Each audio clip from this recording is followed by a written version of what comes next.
एक गांव में एक महात्मा जी रहते थे महाराज। उनके यहाँ एक सेवा करने के लिए एक युवा आता था, जो कि उनका बहुत अच्छे से सेवा करता था। एक दिन की बात है कि वो युवा जो था 2 दिन तक साधु के यहाँ नहीं आया सेवा करने के लिए। जब 2 दिन बाद आया वो, तो बाबा ने पूछा, क्या हुआ भैया, 2 दिन तक आए नहीं, क्या हो गया था? कहने लगा, बाबा छोरी वाले आए थे, सगाई कर गए महाराज। उस अरेंजमेंट में मुझे थोड़ा टाइम लग गया, व्यस्त था उसी में, इसलिए मैं नहीं आ पाया बाबा, मुझे क्षमा करिएगा। बाबा कहने लगे, बेटा अब तो तुम हमसे गए। उस बच्चे को समझ में नहीं आया वो बात। वो बाबा का सेवा करता रहा। क्या हुआ, 3 महीना बीत गया महाराज। 3 महीने के बाद 1 हफ्ता तक वो बालक नहीं आया। जब वापस 1 हफ्ता बाद आया, तब कहने लगे, बाबा बेटा अब क्या हो गया था, 1 हफ्ते तक नहीं आए, कहाँ थे? कहने लगा, अरे बाबा जी आपके घर में एक बहुरिया आई है, शादी हो गया हमारा। महाराज बोले, बेटा अब तो तुम माँ बाप से भी गए। बच्चे को समझ में नहीं आया। वो बाबा का सेवा करता रहा। 1.5 साल हो गए। 1.5 साल बाद वो 1 महीना तक नहीं आया बाबा के यहाँ सेवा करने। 1 महीना बाद जब अगले दिन आया, महाराज ने पूछा, बेटा कहाँ व्यस्त थे महानुभाव? तो कहने लगा, महाराज आपके घर में बहुरिया को एक मुन्ना हुआ है, उसी में व्यस्त थे, बिजी थे महाराज, इसलिए नहीं आ पाए, क्षमा करिएगा। बाबा ने फिर कहा, बेटा अब तो तुम खुद से गए। अब बेटा को रहा नहीं गया, वो जवान हो गया था, दाढ़ी मोच आ गया था थोड़ा, तो उसका माइंड खूब दौड़ने लगा था। अच्छा क्या है बुरा क्या है उसको समझ में आने लगा था। तो बाबा जी से कहने लगा, गुरुजी आपसे मैं एक सवाल पूछूं क्या? कहने लगे, पूछो बेटा। कहने लगा, गुरुजी हमको एक बात समझ में नहीं आई। हमारी सगाई हुई तो आपने कहा कि हमसे गए, ये बात हमको समझ में नहीं आई। जब हमारा विवाह हुआ तब आपने कहा कि माँ बाप से गए, ये भी हमको नहीं समझ में आई। जब हमारे एक मुन्ना हो गया हमारे घर में, तो आपने कहा कि खुद से गए, ये बात हमको समझ में नहीं आई गुरुजी, इसका हमको जवाब चाहिए, बताइए ना आप क्या कहना चाहते हैं। तो गुरुजी ने कहा, हमने बेटा तुमको गलत थोड़ी कहा है, सही तो कहा है। लगे, बेटा जब तुम्हारी सगाई हुई थी तो हमने इसलिए कहा था कि हमसे गए, क्योंकि सगाई हो गई तो तुम साधु तो बनने वाले हो नहीं हमारे जैसे, इसलिए तुम तो हमसे गए।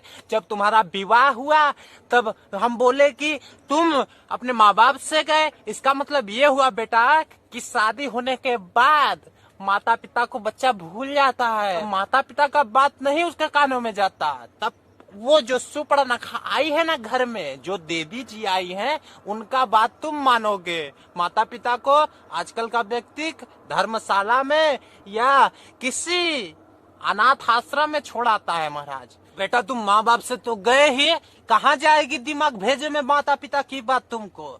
अब जब तुमको मुन्ना हुआ है घर में तो तुम अपने खुद से गए, क्योंकि घर में एक पप्पू आ जाता है ना, पिता अपने बारे में कहाँ सोचता है महाराज। अब तो बेटे को पढ़ाना है, आगे बढ़ाना है, उसके सपने को साकार करना है, जो भी जिद करेगा उसको दिलाना है महाराज, गाड़ी दिलाना है, बंगला दिलाना है, उसका शौक पूरा करना है। तब पिता अपने कल्याण के बारे में भूल जाता है, अपने बारे में सोचना बंद कर देता है, तब जब उसके घर में एक मुन्ना पप्पू आ जाता है तब। इसलिए मैं कह रहा था बेटा कि अपने आप से भी तुम गए। तुम्हारा जो एक बात सुनो मेरी, बेटे तो 1000 मिल जाएंगे आपको, करोड़ों मिल जाएंगे, घर घर में मिल जाएंगे, पर एक बेटा ऐसा होना चाहिए आपका जो कि सुपुत्र हो, कुपुत्र ना हो। इस दुनिया में हम देख रहे हैं ना यार, पीने वाले ज्यादा मिल जाएंगे घर में, किसी बहन बेटी को देखकर, किसी पड़ोसी को देखकर, किसी उसको देखकर ताड़ता रहता है महाराज। ऐसे कुपुत्र को जन्म देने वाले पर धिक्कार है, ऐसे माता पिता पर महाराज, जो कि संस्कार ना दे। अरे संस्कार दे रहे ताकि आने वाले समय में वो कुछ अच्छा कर्म करे, धर्म के राह पर चले, अधर्म ना करे, मदिरा पीकर लोगों के साथ कीचड़ में ना लेटे हो, वो लोगों का भला करे और आने वाले समय में माता पिता तेरा भी भला करे, तेरे बारे में सोचे कि मैं अब बड़ा हो गया हूँ, मेरे माता पिता कैसे रहेंगे। उन्होंने तो मेरा पालन पोषण करके बहुत बड़ा कर दिया, तो मेरी जिम्मेदारी है ना माता पिता की सेवा करना। पर आजकल के बच्चे ऐसा नहीं सोचते हैं, आजकल के नहीं सोचेंगे। माता पिता मन बढ़ा कर रखे महाराज, ये संस्कार दोगे ही नहीं तो क्या होगा? मारेगा लात नहीं मारेगा वो, कहेगा तुमने मेरे लिए किया ही क्या है। तब पिता के सीने पर यहाँ पर गोली लगती है कि बच्चा ने ऐसा क्या शब्द निकाल दिया अपने मुख से कि मैंने क्या किया है उसके लिए।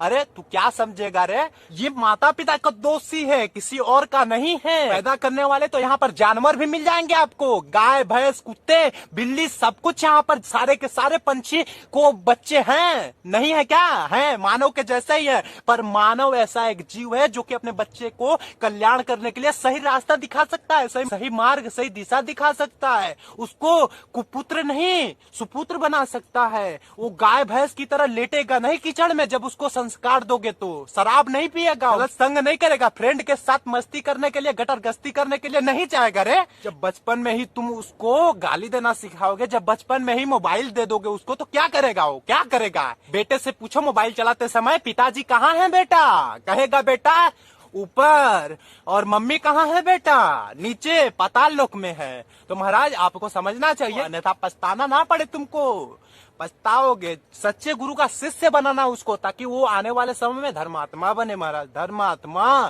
धर्म करे, अच्छा कर्म करे। इस वीडियो में यही कहना था।